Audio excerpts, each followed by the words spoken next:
Hi, I'm Alison David, and I am here with Midwest Matchmaking as one of the matchmakers. Today I'm going to be talking about something that occurs sometimes when you are active in the dating world, and that is dating burnout. Dating is easier today than it has ever been in history of any time, pretty much.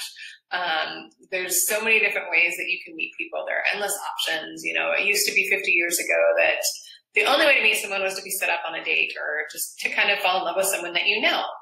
Now there are so many different apps and options, online routes, social media, all these different things that people use to find love. But all of that is kind of running into a higher amount of burnout using all these different ways. It's almost an oversaturation. Half of all singles out there have created some kind of dating profile. And if you have done one of those apps or profiles or anything like that, you know that it is a big time investment. What we hear a lot of times from people who choose to come and work with the matchmaking service versus, you know, doing the online routes, that dating has become too much work. It's like a second part-time job that they have to do, where they get off work, they go home, they get on the apps, they spend time messaging people, getting back and forth, all that good stuff, and not really necessarily, hi Michelle, or hi Alicia, not really getting on dates. If you know, that's just one of those things that it's part of the process, unfortunately, but it's a lot of work and it can be kind of draining at times. So how do you know if you are experiencing dating burnout? So I had a client the other day tell me that, you know, I'd rather be single than go out on another date right now. She is definitely experiencing burnout. You know, when you've been on the number of first dates or second dates, nothing's really progressing past that point, that's burnout. If you're dreading the idea of going on a date, if you're sitting there at home getting ready and you just can't get excited about it, that is burnout. Dating should, for the most part, still be fun. If it gets to the point where it's not, I think it's definitely time for you to do a little bit of dialing back on the dating apps and your approach and seeing what you can do differently to have more fun with dating again. So we've got a couple of different tips here. The first thing that I always recommend to one of my clients, they tell me, or even sound like they're kind of getting to the point of being frustrated or burned out on dating, is to take a break. When you take a break, you know, it's kind of up to you on how long you decide to take said break. I would say at least 2 weeks at a minimum. What I usually recommend to a client when they're experiencing burnout like that severe is to do a 30-day detox of dating. This is something that I've stolen from the millionaire matchmaker herself, Patty Stanger. It's just a really great idea where, you know, it is a lot of work. So you kind of step back from it and you do a little bit of recharge, reassessment, kind of fall in love with yourself a little bit again, and really focus on what is going to be ideal for when you're going into relationships.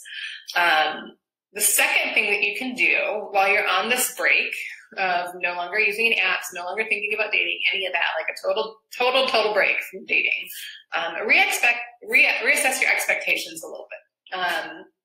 This is a good time to maybe sit back and think, like, maybe I am too picky. You know, it's harder to date the older you get in life. That is just one of the unfortunate truths that go along with dating. You know, once you've been through a breakup, you've been through heartbreak, the idea of opening yourself up to all of that again gets harder and harder each time. And so what we see is that people actually tend to be very closed off on these first and second dates.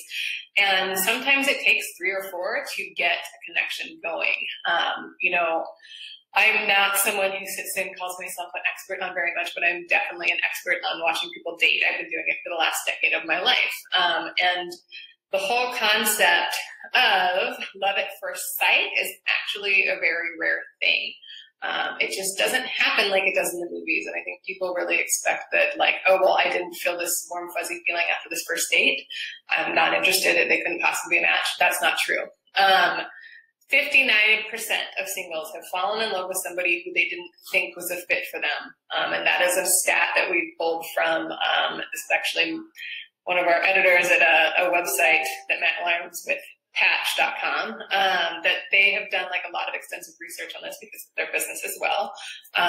So 59%, that's a big number. So that is 59% of people who probably said no to someone that they could have been a good fit with if they hadn't given them a chance. So that kind of leads into your next thing of being really open. Keeping in mind that that, you know, most people these days, it takes 3 or 4 dates to kind of really connect with someone. And that means that it's just harder to fall in love, and you have to go out on a couple dates, and that's okay. Keeping it casual is a good way to kind of work through some of those issues. And if you try a different approach than what you've been doing, that is a good way to kind of the last way to kind of combat dating burnout. What I mean by a different approach is, you know, literally try a different approach. So if you've been going out on coffee dates or dinner dates, I would nix that and go for a cocktail or a coffee, you know, something a little bit more shorter, sweeter. You know, a really popular thing here that we have clients do is they love to go to like a cupcake restaurant or one of the little cupcake shops that also serve drinks. So they can have a coffee, they can have a cupcake. It's kind of a fun, cute little thing to do. And it's just something different. It's not the same old dinner, that kind of thing. A shorter date is going to allow you to get in and out a little bit quicker. If you do have a hard time connecting with that person, if you know, especially with online, you know, I've heard horror stories of people looking one way on a profile and then you meet them in person and they are completely different. If that is a scenario you find yourself in with an online dating app, then, you know, a quick coffee is much kinder to everyone involved, and it allows you that graceful exit. So keep it short and sweet. I would also try different places. So if you've really only been doing online dating, I would actually try to meet people in person. Get to where the single people are going. You know, it's cliche, but gyms are a really great way to meet people who are single.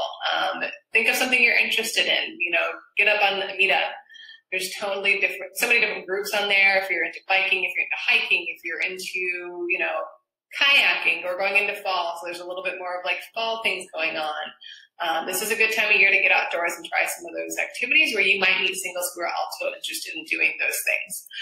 You can also look for singles events, which is something that we are really excited about hosting. You know, I know other cities do this as well. We do quite a bit of them in Omaha. We like to do them at least every month or so to give people an option to not have to worry about approaching people who may or may not be in a relationship. So those are my tips for avoiding dating burnout. The last thing I wanted to talk about is our upcoming Omaha Singles Week that we have in, I think, just 3 short weeks here in Omaha. It is going to be at the Midtown Crossing at Turner Park here in Omaha, Nebraska. We have 5 different events going on Monday, Tuesday, Wednesday, Friday nights. Thursday, I missed Thursday. Monday night, we've got our puppy party in the park. So if you are single and you have a dog, or if you are just a single dog lover and like to meet someone that you could fall in love with who has a puppy already, that would be a good place to be on Monday after work. We also are going to be hosting a speed dating event. This is going to be similar to the one we hosted earlier this summer. We are going to be hosting 2 speed dating age groups at once. One is for 30 to 40-year-olds. The other is 45 to 55. I believe the 30 to 40 is almost full. So if you're interested in that, make sure you sign up for that one fairly quickly here. And I think that the older group, the last time I checked the other day, we were pretty close to being about halfway for women and about 3/4 way on men. So sign up for those. You can do that at our website, omahalove.com, which is our local company headquarters here in Omaha. We are also going to be doing a game night. We also have just a singles informal mixer. And then Friday night is going to be kind of our closer on the Singles Week. We are doing that also at the Empire Room at Midtown Crossing. And it's going to be just a nice kind of party. Singles are going to be able to hang out, mingle. There's going to be drinks. There's also going to be patio performers. So if you want to go sit outside and enjoy the nice weather, you can enjoy live music while you're doing that. We are really excited to everyone who is involved with it, all of the restaurants and venues down here at Midtown Crossing. We're thankful for their involvement and their donations as far as beer gardens, things like that. And we hope that lots of people come and join us for Singles Week. If you are outside of the Omaha area, like in Des Moines, Kansas City, even kind of the smaller cities somewhere in between, the Element Hotel is offering a discount when you mention Singles Week and tell them that you're there for that event. So if that's something that you're also interested in coming for a night or so, make sure you contact them and let them know that's what you're doing. So it's just right there at Midtown Crossing, so you'll be able to easily access all the events.